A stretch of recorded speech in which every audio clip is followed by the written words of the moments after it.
Howdy folks, and welcome to another groovy episode of Groovy Geeky. I said groovy twice, well 3 times now. Today we're going to be looking at one of my favourite music genres, space rock.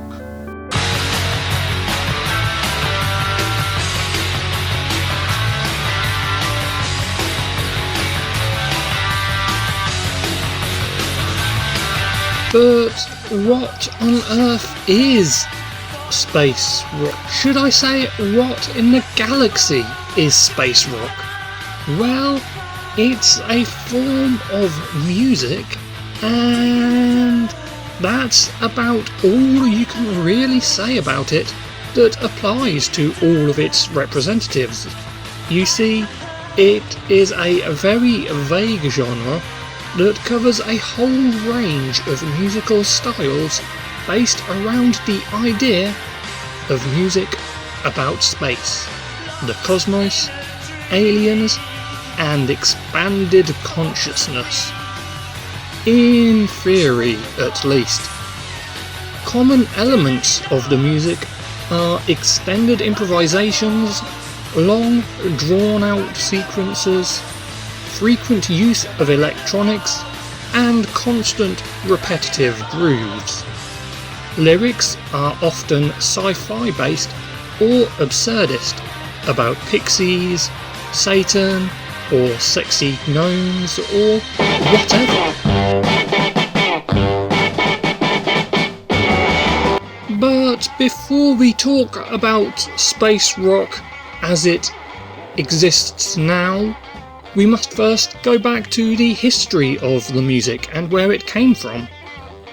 As rock and roll emerged around the same time as the space race, so it was only natural that songs and instrumental tracks would occasionally focus on this cultural zeitgeist, with tracks like Joe Meek's Telstar or Johnny Guitar Watson's reverb-heavy space guitar being 2 standout tracks. However, the stars were not restricted to just pop music, as the worlds of avant-garde classical composers and far-out jazz were also looking beyond the atmosphere, as were the composers and arrangers of light music such as Jimmy Haskell. The 1950s were like an alien invasion of music. But from there, things only got more intergalactic as the constant development of new electronic instruments and effects pushed music further away from Earth and natural sounds, resulting in the birth of electronic music. The most well-known example of this emerging art is perhaps Delia Derbyshire's arrangement of the Doctor Who theme. Indeed, her electronic music and that of the BBC Radiophonic Workshop in general would end up becoming a key influence in the emergence of electronic music in the UK, influencing such artists as Throbbing Gristle, The Orb, the KLF, and so on. But back to space, as rock and roll music was starting to draw influence from the worlds of jazz and avant-garde classical, in particular the far-out zaniness of jazz musicians such as Sun Ra and the spirituality of the improvisations of John Coltrane. Bands such as Pink Floyd and The Soft Machine would take influence from this music, and they would play extended improvised jams, and Pink Floyd would incorporate science fiction themed lyrics. Across the pond in the States, Jimi Hendrix would also start to venture into space with his effects-heavy blues and rock music, and bands such as The Doors and Iron Butterfly would feature improvisation over repetitive rhythms. the rise of psychedelic rock bands like these was obviously connected to the rise of LSD and the idea of expanded consciousness and letting go of inhibitions. And what better way to let go than to create free-form music which uses droning repetitious rhythms to create a trance-like state, freeing up your mind so your body can just dance and enjoy itself.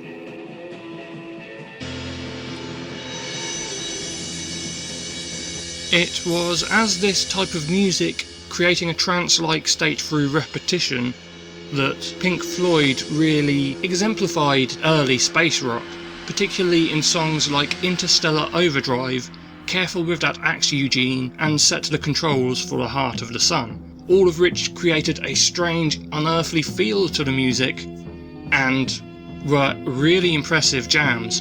And of course their debut album, Piper at the Gates of Dawn, opens with the impressively spacey Astronomy Domine, which is a fantastic album opener, a fantastic career opener, and yeah, it's just a great song. But Pink Floyd deliberately didn't want to be known as a space rock band, even though they'd constantly sort of focus on sci-fi themes, and their second album was called A Saucer Full of Secrets. And so would start to rewrite the lyrics of their songs to not evoke space. And the band Ashra Temple, when recording their debut album, stumbled upon the equipment used for Saucer Full of Secrets still in the same settings, and so were able to create their own spacey sound using those, and would go on to be one of the main krautrock bands, especially with members like Klaus Scholzer, who would go on not only to join Tangerine Dream and do lots of other stuff, but also be a key space rock producer.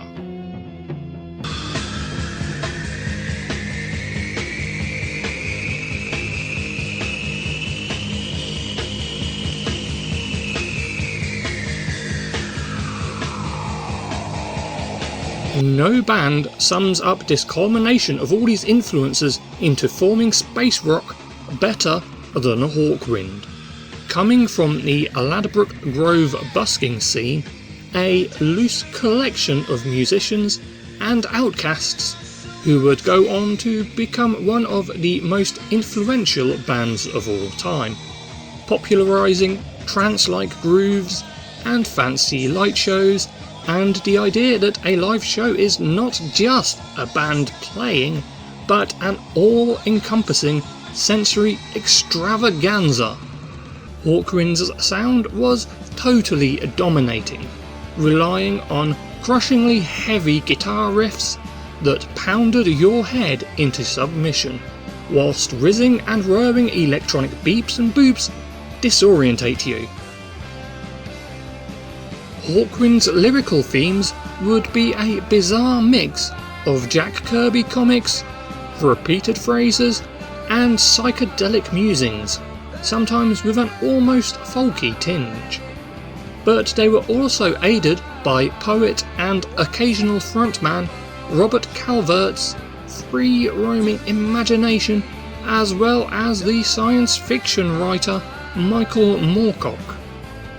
While some say that the band peaked with Warrior at the Edge of Time and went downhill after Lemmy was sacked, yeah, that Lemmy, the band continued making high-quality, forward-thinking music, with amazing albums like Quark, Strangeness and Charm, Levitation, Choose Your Masks, and so on, at times even steeping into heavy metal or trance territory with their ever-changing yet always familiar sound.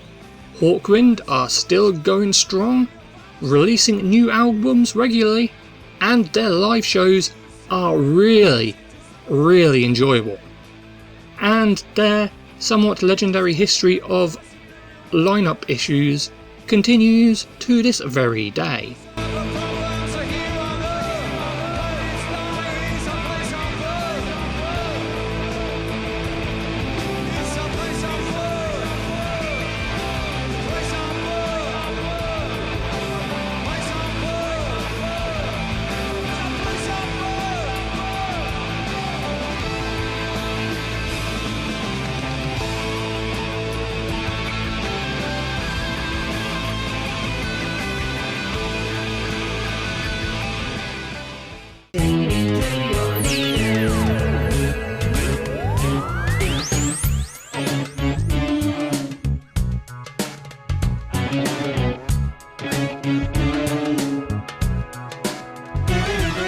While Hawkwind lead the charge with space rock's heavy riffage, the genre is also known for its funky, freaky, far-out grooves and over-the-top improvisation, and as the yin to Hawkwind's yang, it is no surprise that the madcap tribe of hippies known as Gong would completely embrace this element of the music, to the stage where at one point they even became a jazz fusion group.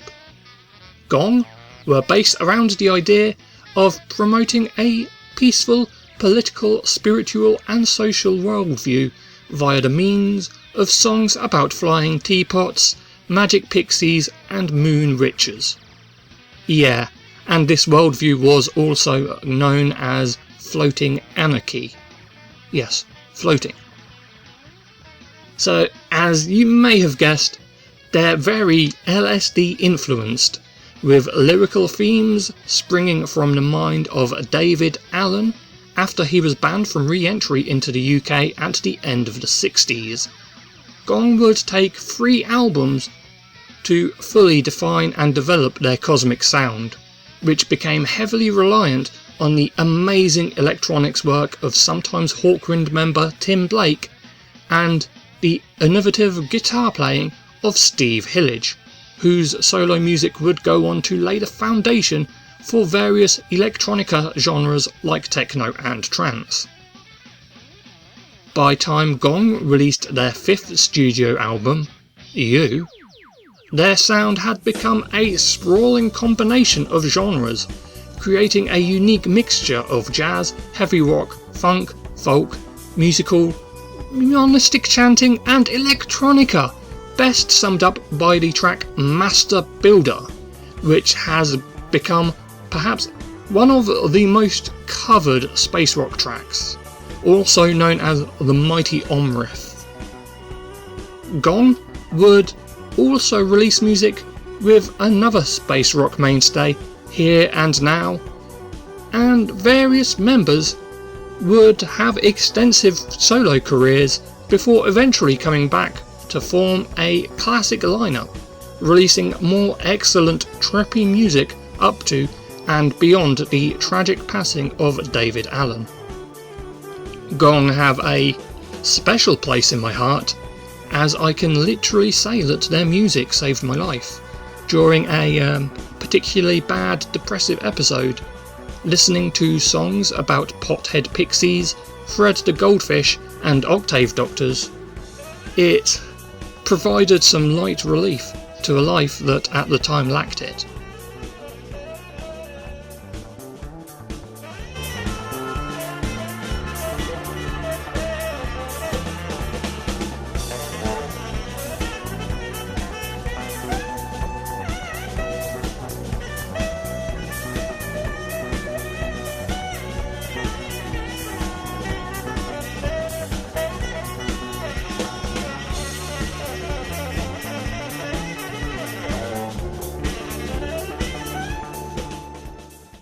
Whilst I have focused on these 2 bands, they were not the only space rock bands of the time, not by a long shot, such as the previously mentioned Here and Now, but other bands like the Pink Fairies, Eloy, Nektar and more, not to mention the similar yet different cosmic music, also known as Krautrock from Germany, which incorporated similar ideas, themes and elements to space rock, and the unique psychedelic scene from 70s Japan, both of which are more than deserving of videos of their own, and let's face it, if I ever get round to them, most likely will. But until then, you can check out the brilliant books Krautrock Sampler and Jap Rock Sampler by Julian Cope. The 80s saw space rock ideas proliferate throughout the music world, with electronics coming to the forefront as musicians inspired by bands like Hawkwind and Pink Floyd were now having careers of their own. Bands such as Joy Division, The Human League, My Bloody Valentine, Public Image Limited, The Verve, The Teardrop Explodes, Nirvana, The Killing Joke, yeah, a lot of bands were able to disseminate the ideas presented by the early space rock bands and bring them into new areas to new audiences far removed from the stereotype of unwashed hippies living in hemp tents. However, there were bands like Loop, the Magic Mushroom Band, and of course the Ozric Tentacles, who were sticking closer to the music's roots, incorporating elements from other genres and including reggae into the mix, and more.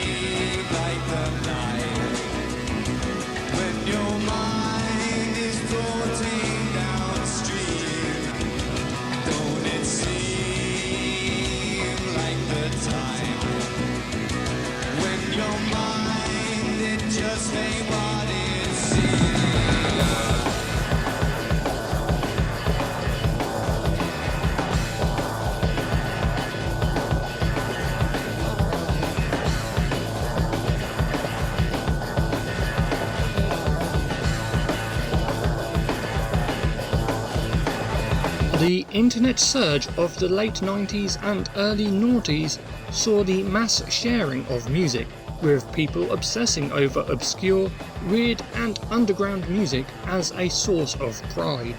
Like, literally, people would go to record shops to hunt out the most obscure and weird records they could find and then upload it to Napster or LimeWire or wherever, share it with their community, just to get like the prestige points and respect for having found this obscure gem.